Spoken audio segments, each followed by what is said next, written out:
기도하고 시작하겠습니다.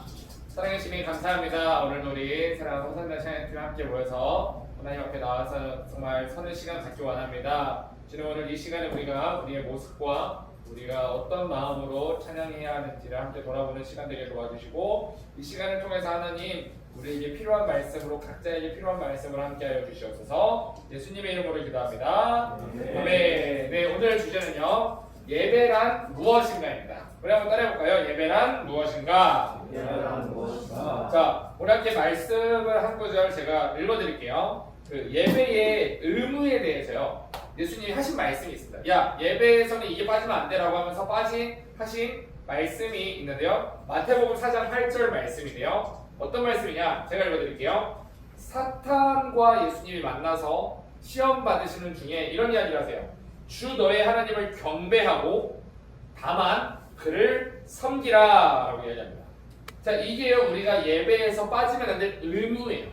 이 예배에서 빠지면 안 되는 두 가지의 개념이 있는데, 첫 번째 뭐예요? 다만 그를 경배하고, 주 너의 하나님을 경배하고 다만 그를 섬기는 것.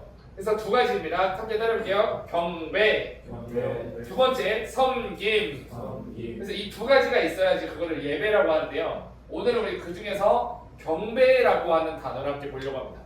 이 경배라고 하는 단어는 프로스케네어라고 하는 의미를 가지고 그 단어를 가지고 있는데, 이제 헬라어는 프로스케네어라고 해요. 그래서 예수님이 이 프로스케네어에 대해서 가장 명확하게 하신 말씀이 바로 사마리아 여인과의 이야기에서 나옵니다. 여러분 잘 알고 계시는 말씀일 텐데, 요한복음 4장 24절에 하나님은 영이시니 예배하는 자가 영과 진리로 예배할지니라 라고 말합니다.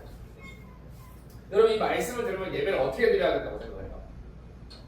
우리 승민자매 어떻게 드려야 될 것 같아요? 이 말씀을 들으면 예배를 어떻게 드리려는 걸까요? 맞아요. 우리가 그렇게 많이 생각을 해요.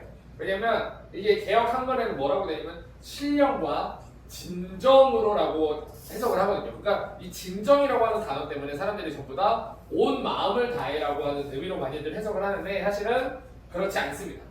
이 말씀은 예배의 태도와는 상관이 없어요.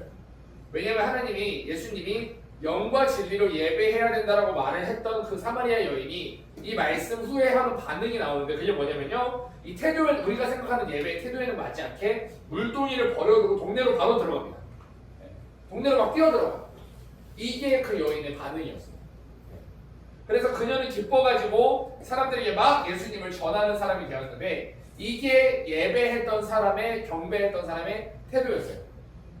이게 만약에 단순한 태도에 대한 이야기였다면 이런 반응이 아마 나오지 않았을 거예요. 여기서 중요한 거는 바로 영과 진리라고 하는 말인데, 이거는 예배의 방식이 아니라 예배의 조건을 이야기하고 있습니다. 원래 인간은 하나님 앞에 나아갈 수 없는 구약시대에는 죄인이었어요. 그래가지고 구약시대에는 율법과 제사를 통해 내가 죄인이라는 사실을 인식하고 고백해야 되는 절차가 반드시 있었습니다. 그래서 예배가 매우 엄격했고 장소와 방식도 딱 정해져 있었어요. 그래서 우리가 이 말씀을 가지고 우리한테 적용하면 맞지 않는 게 되게 많아요. 이 레위기서에 보면은 아론의 아들이었던 나답과 아비후가 하나님께서 명령하시지 않은 다른 불을 사용했더니 불이 나와가지고 그들을 삼켜서 죽여버렸어요. 우리가 예배에서 하나님이 정해놓은 법칙을 어기면 불이 나와서 나를 살라버리나요? 네, 그렇지 않잖아요. 또 사무엘하에도 보면은 우사라고 하는 사람이 있는데, 하나님의 죄가 흔들리니까 흔들리지 않게 손을 딱 붙잡았어요. 그랬더니 어떻게 됐나요? 바로 죽어버렸어요, 그 자리에서. 또 민수기에는요, 고라라고 하는 사람이 나오는데, 이 사람이 제사장을 거스려서 반역을 했어요. 그때 당시에 제사장 모세의 역할은 하나님의 대리자였기 때문에 하나님을 향한 반역이었어요. 그래서 그때 당시에는 그렇게 고라와 그를 따르던 모든 사람들 하나님이 다 죽여버립니다. 그게 끝이 아니고요, 역대하 26장에 보면은요, 우시야 왕이라는 사람이 있는데, 이 왕이 제사장만 할 수 있는 분양을 자기가 직접 했습니다. 왕이었지만 이 사람은 제사장은 아니었어요. 그랬더니 어떻게 되냐면요, 이 하나님이 정해놓은 질서를 어기자 우시야는 나병에 걸려버렸습니다. 근데 이 모든 거를요, 예수님이 오셔서 다 바꿔버렸어요.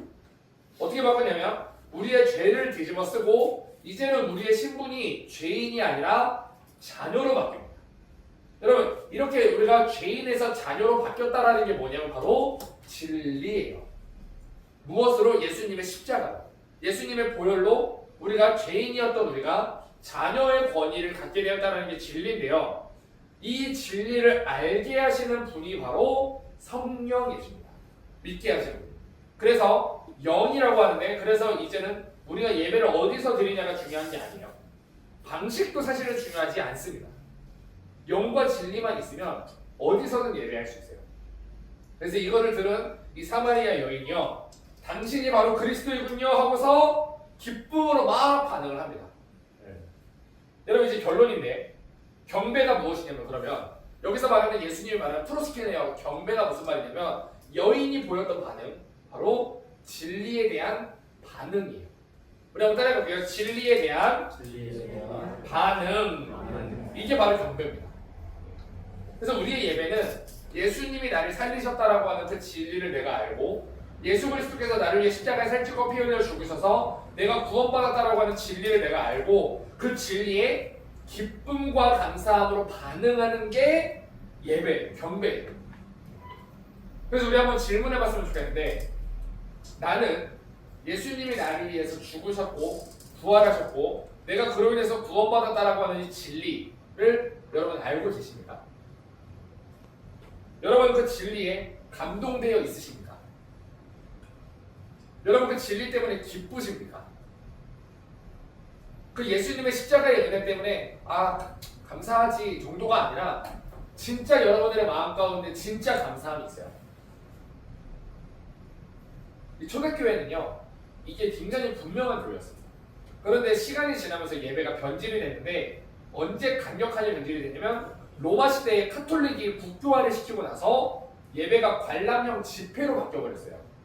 소수가 진행을 하고 다수는 구경하는 구조가 되어버렸습니다. 오늘날에도 사실 이런 예배가 굉장히 많죠. 사실 우리의 예배도 소수가 앞에서 우리 찬양팀이 예배를 진행을 하고 대부분의 사람들이 앉아서 그냥 구경하는 형태의 예배가 되어버리긴 했어요. 그러다 보니까 우리가 예배에 성공했다라고 말하는 게 어떤 경우냐면은, 감정적으로 오늘 눈물을 흘리고 내가 기분이 좋아지면은 예배를 잘 드렸다라고 평가를 합니다. 관람자 입장에서. 마치 영화 보고 그 영화에서 감동을 받고 눈물을 흘리는 사람이 오늘 영화 참 좋았다라고 평가하는 것과 똑같아요. 예배의 형식이나 순서가 스무스하게 잘 넘어가면은 오늘 예배 성공했다 라고 만족을 합니다. 마치 하나의 공연을 하듯이. 우리가 말씀을 통해서 개인의 문제가, 개인의 고민이 해결받고 무언가 깨달음을 얻게 되면은 그 예배가 좋았다 라고 하는 이 개인의 유익이 굉장히 중요한 기준이 되어 있는 예배가 될 때가 너무나도 많습니다.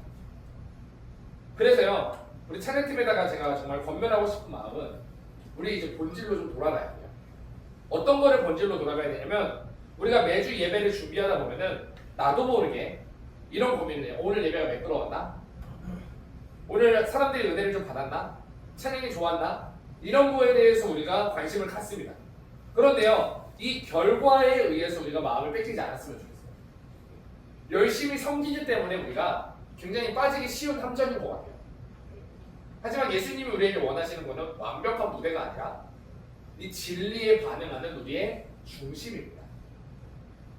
이 회중들이 우리를 바라보게 하지 않았으면 좋겠어요. 우리의 찬양을 통해 회중들이 우리 뒤에 계신 진리이신 예수님을 바라보게 해야 되는 게 우리의 역할입니다. 찬양팀. 그러기 위해서 우리 이번 주부터는 오늘 찬양이 어땠나라고 하는 피드백 대신에 오늘 우리가 진리 안에 있으면서 누려는 기쁨이 있었나를 서로 조금 검토해보는 시간이 있었으면 좋겠습니다. 오늘 말씀을 통해서, 예배를 통해서 그 진리를 깨닫고 내 안에 기쁨과 감사함이 있었나? 그걸 가지고 우리가 찬양했나? 라고 하는 걸 우리가 조금 검토해보는 시간을 우리가 가졌으면 좋겠어요. 그래서 저는 좀 예배를 한 단어로 조금 정의해보고 싶은데요. 예배란 무엇이냐? 바로 예배는 맛있다입니다. 저의 표현대로는 예배는 맛있다. 우리가 맛있는 음식을 먹으면 자연스럽게 맛있다라는 말이 나와요. 네. 제가 희규 형제랑 같이 밥을 먹으러 가가지고 희규 형제가 밥을 먹지도 않았는데 제가 이렇게 얘기해요. 희규 형제 맛있죠? 저 아직 안 먹어봐요. 아 그냥 맛있다고 일단 말해봐요. 네? 맛있어요. 라고 말을 하겠지만 혜균이가 그럼 어떤 거 하겠어요? 뭐지? 먹어야 맛있는지 맛없는지를 알지 라는 생각을 할 거예요. 여러분 우리가 진리에 대한 반응은요 억지로 하는 게 아니라 찬양팀이니까 하는 게 아니라 내가 찬양팀이니까 예배가 좋았어라고 빨리 말해. 너가 진리에 감동됐다고 말해가 아니라 우리가 진리에 의한 감동과 감사함을 느껴서 거기에 대한 반응으로 나오는 게 찬양이어야 돼요. 그래서 중요한 거는 맛있다를 외치는 게 아니라 이 진리를 맛보는 겁니다. 그리고 교회 예배는 그 맛있다를 잘 표현할 수 있도록 우리 청년부의 예배는 그 맛있다를 잘 구성해서 느낄 수 있도록 사람들이 느낄 수 있도록 우리 예배를 그렇게 구성해요. 그래서 우리가 이 질문으로 조금 마무리했으면 좋겠는데요. 나는 지금 예배를 맛있게 드리고 있나? 그리고 우리 찬양팀의 찬양은 그 진리에 대한 맛을 잘 표현하고 있나? 라고 하는 걸 우리가 조금 나 자신에게 질문해 봤으면 좋겠습니다. 아멘. 기도하겠습니다. 사랑해 주님 감사합니다.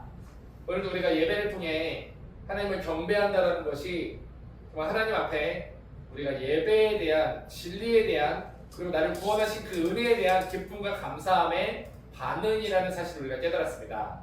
하나님 사랑하는 찬양팀 한 명 한 명에게 그 진리에 대한 기쁨과 감사함을 회복시켜 주시고 우리 안에 그 진리에 대한 감사함이 회복될 때 하나님께서 우리의 예배를 받으신다는 사실을 기억하며 하나님을 예배하는 사랑하는 우리 찬양팀 될 수 있도록 축복하여 주시옵소서. 예수님의 이름으로 기도합니다.